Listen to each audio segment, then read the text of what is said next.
ನಮಸ್ಕಾರ ನ್ಯೂಸ್ 24 ಕನ್ನಡ ಚಾನೆಲ್ಗೆ ಸ್ವಾಗತ.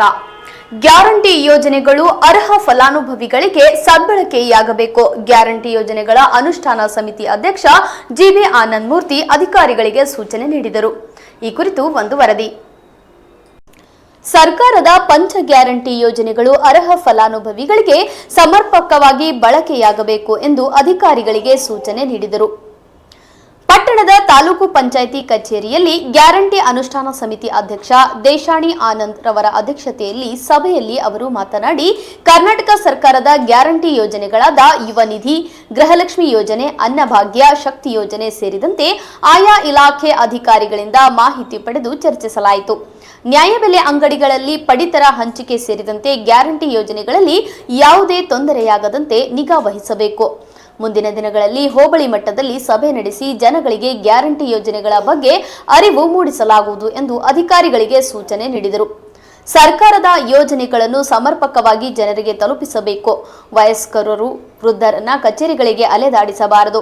ಕೆಲ ಸಂದರ್ಭಗಳಲ್ಲಿ ಗೃಹಲಕ್ಷ್ಮಿ ಯೋಜನೆ ಸೇರಿದಂತೆ ಯಾವುದೇ ಗ್ಯಾರಂಟಿ ಯೋಜನೆಗಳಲ್ಲಿ ತಾಂತ್ರಿಕ ದೋಷದಿಂದ ಹಣ ಸಂದಾಯವಾಗದಿದ್ದರೆ ಅಥವಾ ಸಮರ್ಪಕವಾಗಿ ದಾಖಲೆಗಳಿಲ್ಲದಿದ್ದರೆ ಅಂತಹ ಫಲಾನುಭವಿಗಳ ಆಧಾರ್ ಕಾರ್ಡ್ಗಳನ್ನು ಪರಿಶೀಲಿಸಿ ಕೆವೈಸಿ ಮಾಡಿಸುವಂತೆ ಸಲಹೆ ನೀಡಬೇಕು. ಹೊಸದಾಗಿ ಬಿಪಿಎಲ್ ಕಾರ್ಡ್ಗಳಿಗೆ ಅವಕಾಶವಿದ್ದರೆ ಅಂತಹ ಕುಟುಂಬಗಳ ಸೂಕ್ತ ದಾಖಲೆಗಳ ಪರಿಶೀಲಿಸಿ ಅವಕಾಶ ಮಾಡಬೇಕು. ಯಾವುದೇ ನ್ಯಾಯಬೆಲೆ ಅಂಗಡಿಗಳಲ್ಲಿ ಗ್ರಾಹಕರಿಗೆ ತೊಂದರೆಯಾಗದಂತೆ ನಿಗಾ ವಹಿಸಬೇಕು ಎಂದು ತಿಳಿಸಿದರು.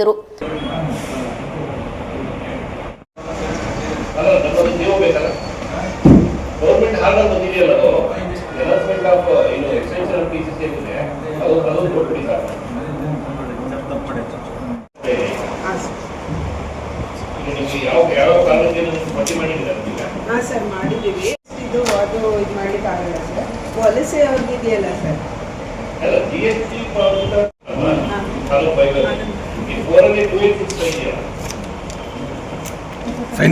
ಸಾವಿರದ 865 ಇದೆಯಲ್ಲ ಅದು. ಆ ಕಾರ್ಡು ನಾವು ಆಕ್ಟಿವ್ ಇದಾವ, ಕ್ಯಾನ್ಸಲ್ ಆಗಿದಾವೆ ಏನು ಅಂತ ಪ್ರತಿಯೊಂದು ಕಾರ್ಡಿಂದು ಚೆಕ್ ಮಾಡಿದ್ವಿ ಸರ್. ಅದರಲ್ಲಿ ಕೆಲವು ಆಕ್ಟಿವ್ ಇದಾವೆ, ಕೆಲವು ಅದರಲ್ಲಿ ಕ್ಯಾನ್ಸಲ್ ಅಂತ ಬರ್ತಾ ಇದೆ, ಸಸ್ಪೆಂಡ್ ಅಂತ ಬರ್ತಾ ಇದೆ.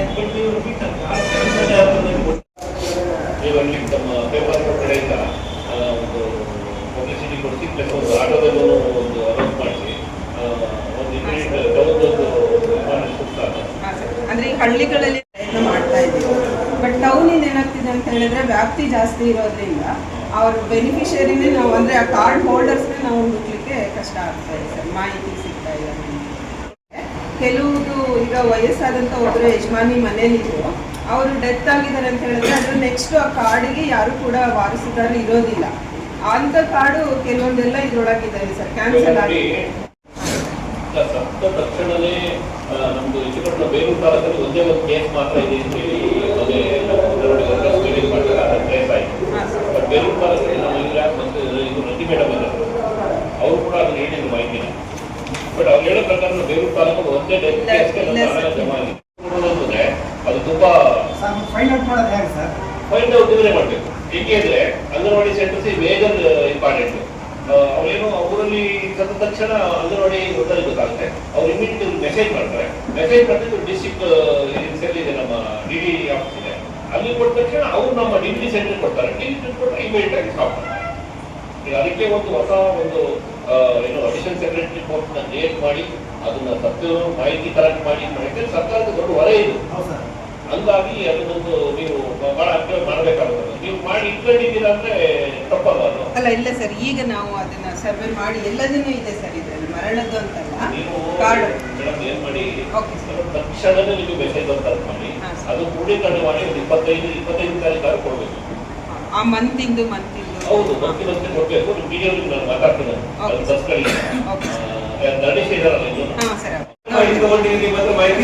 ಸರ್. ಅಂದ್ರೆ ಸರ್ ನಮಗೆ ಆತರ ಅಂದ್ರೆ ಮನೆಗಳಲ್ಲಿ ಇದಾಗಿರೋದ್ರಿಂದ ಅವರಿಗೆ ಬರ್ತಾ ಇಲ್ಲ ಅನ್ನೋದು ಬಿಟ್ರೆ, ಬಟ್ ಅಂಗನವಾಡಿ ಸ್ಯಾಲರಿಯಿಂದ ಇದಾಗ್ತಾ ಇಲ್ಲ ಸರ್.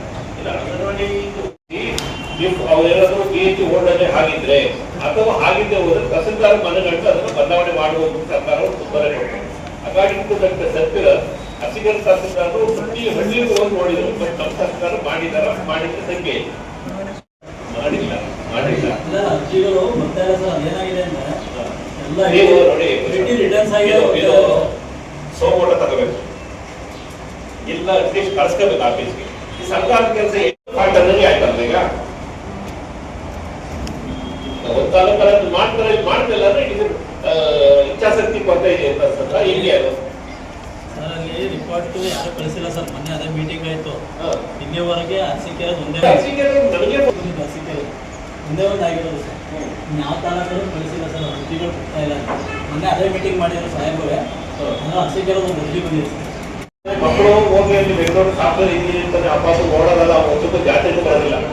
ಬಟ್ ಆ ಕಾರಣದಿಂದಾಗಿ ಇಲ್ಲಿ ಕಾರ್ಡ್ ಕ್ಯಾನ್ಸಲ್ ಆಗಿದೆ ನೋಡಿ. ಬಂದು ಕೂತಿರೋ ಸಂಖ್ಯೆ ಅದೇ ಅಂತ ನಾನು ಅನ್ಕೋತೀನಿ.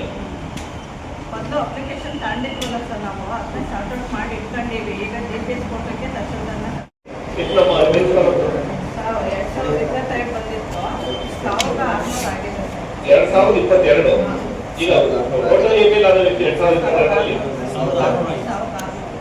1600 ಮೂರು ಐಟಿ ರಿಟರ್ನ್ಸ್ ಮಾಡಿದಾರೆ ಸರ್. ಅದು ಡಾಟಾ ಕಳಿಸಿದ್ದಾರೆ. Okay okay okay. ಈಗ 2022ರಲ್ಲಿ ಐಟಿ ರಿಟರ್ನ್ಸ್ ಎಲ್ಲ ಆಗದೇ ಇರೋ 1600 ಮುಗಿಕೊಂಡಿದ್ದಾರಾ? 1600 ಮಾಡಿದೀವಿ. ಕೆಲವು ಅವರೇ ವಾಲಂಟಿಯರ್ ಆಗಿ ಧರ್ಮಸ್ಥಳ ನಮ್ಮ ಸ್ಟೇಟ್ ಮೀಟಿಂಗ್ ಅಲ್ಲಿ ಜಾಸ್ತಿ ಅದು ಒಬ್ಬ ಫಲಾನುಭವಿ ಬಿಟ್ಟರು ನಮಗೆ ಚಾರ್ಜ್ ಮಾಡ್ತಾರೆ. ಈಗ ನೀವು ನೋಡಿ ಈಗ ಮಾಡಿರ್ತೀರಿ, ಏನ್ ಮಾಡ್ಬೇಕು ನಾವೀಗ? ನೋಡಿ ಕಳ್ಸ್ಕೊಬಿಡಿ. ದಂಡಿ ವೈಸ್ ಇದು ಮಾಡಿಸ್ತೀವಿ. ಅದೇ ಪೊಲೀಸ್ ವೆರಿಫಿಕೇಶನ್ ಮಾಡಿಸ್ತಾರೆ ಸರ್. ಅವರವರು ಇದಕ್ಕೆ ಬಂದಿದ್ರು ಯಾವ್ದನ್ನ ವೆರಿಫಿಕೇಶನ್ ಮಾಡಿಸಿ ಜೆಡಿ ಕಳಿಸ್ಕೊಟ್ರೆ ಅವರು ಅದರಲ್ಲಿದ್ರೆ ಅಂದ್ರೆ ಇವರು ಇಬ್ರು ವೆರಿಫಿಕೇಶನ್ ಮಾಡಿದ್ರೆ ತಕ್ಷಣ ಸ್ಪಾಟ್ ವಿಸಿಟ್ ಬರಬೇಕಾಗುತ್ತೆ. GPS ಕೊಟ್ಟಬೇಕು. ಅದ ನಂತರ ಜೆಡಿ ಕಳಿಸ್ಕೊಟ್ರೆ ಅವ್ರು ಏಕೆಂದ್ರೆ ಬೇಕಲ್ಲಿ ಕನ್ವರ್ಟ್ ಮಕ್ಕಳು ಮದುವೆ ಹೋಗಿರೋರು, ಆಮೇಲೆ ಮಕ್ಕಳುಗಳು ನೋಡ್ತಿಲ್ಲ ಅದು ಅದನ್ನ ಅಂಜುಬೈ ಸಾರ್ಟ್ ಔಟ್ ಮಾಡ್ಬಿಟ್ಟು ಇವ್ರಿಬ್ರನ್ನ ಕಳಿಸ್ಕೊಡ್ತೀನಿ ಸರ್. ಅಲ್ಲಿಗೆ ಮನೆ ಕಡೆಗೆ ಫೋನ್ ನಂಬರ್ ಎಲ್ಲ ಕಳಿಸ್ಕೊಂಡಿವಿ ನಾವು ಬರ್ತೀವಿ ಮೇಲೆ ನಿಮಗೆ ಮಾಡ್ಬಿಟ್ಟು ಅನ್ನ ಸುವಿಧಾ ಅಂದ್ರೆ 75 ಇಯರ್ಸ್ ಮೇಲೆ ಏನು ಅವ್ರಿಗೆ ಫುಡ್ ಮನೆ ಕೊಡ್ಬೇಕು ಅಂತ ಅದು ರಿಜಿಸ್ಟ್ರೇಷನ್ ಆಗ್ತಿಲ್ಲ ಸರ್ ನಮ್ಮಲ್ಲಿ. ಅದನ್ನ DC ಮೇಡಮ್ ಈಗ 10ನೇ ತಾರೀಕು ಒಳಗಡೆ ಪೂರೈಸಬೇಕು ಅಂದ್ರೆ ಕೆಲವೊಂದು ಮೊಬೈಲ್ ನಂಬರ್ ಕೂಡ ಇಲ್ಲ, ಲಿಂಕ್ ಆಗಿಲ್ಲ. ಹೌದೆಲ್ಲ ಬರುತ್ತಿರುವಾಗ 4 ತಿಂಗಳು ಅಂತಂದಿ ನಾನು ಅದ ಕ್ಯಾನ್ಸಲ್ ಮಾಡ್ಕೊಂಡಿಲ್ಲ ಸರ್. APL ಅರ್ಜಿ ಬಿಟ್ಟಾಗ ಹಾಕಿಸ್ಬೇಕು. ನಾವು ಕಲಿಯೋದಕ್ಕೆ ಅದೇ ಯಾರಾದ್ರೂ ಇದ್ರೆ ಅದ್ರ ಜೊತೆ ಸೇರಿಸ್ಕೊಂಡು ಸರ್. ಅವ್ರ ಜೊತೆ ಯಾರು ಇಲ್ಲ ಈ ಸ್ಟೇಟ್ ಅಲ್ಲೂ ಅದನ್ನ ಇನ್ಸಿಸ್ಟ್ ಮಾಡ್ಬಿಟ್ಟಿದ್ದಾರೆ. ಪಂಚಾಯತ್ ಕಡ್ಡಾಯ ಮೀಟಿಂಗ್ ಮಾಡಲೇಬೇಕು ಅಂತ ಹೇಳಿದ್ದಾರೆ. ಅದನ್ನ ಇಲ್ಲಿ ಪ್ರಗತಿಗೆ ತರ್ತಾ ಇಲ್ಲಲ್ಲ. ಬರುತ್ತೆ ಇವಾಗ ಈಗ 1 ವರ್ಷದಿಂದ ಅದೇ ಹೇಳ್ತಾ ಇಲ್ಲ. ಪಂಚಾಯತ್ ವ್ಯಾಪ್ತಿಯಲ್ಲಿ ಮಾಡೋಣ ಒಂದು ದಿವಸನೂ ವ್ಯಾಪ್ತಿಗೆ ಬಂದಿಲ್ಲ. 25ನೇ ತಾರೀಕು ಕಡ್ಡಾಯ ಯಾವ್ದಾದ್ರು ಗ್ರಾಮ ಪಂಚಾಯತ್ ಮೀಟಿಂಗ್ ಒಂದು ಫಸ್ಟ್ ಮೀಟಿಂಗ್ 15 16 ಡೇಟ್ ನೋಡ್ಬಿಟ್ಟು ಹೌದಾಗುತ್ತೆ.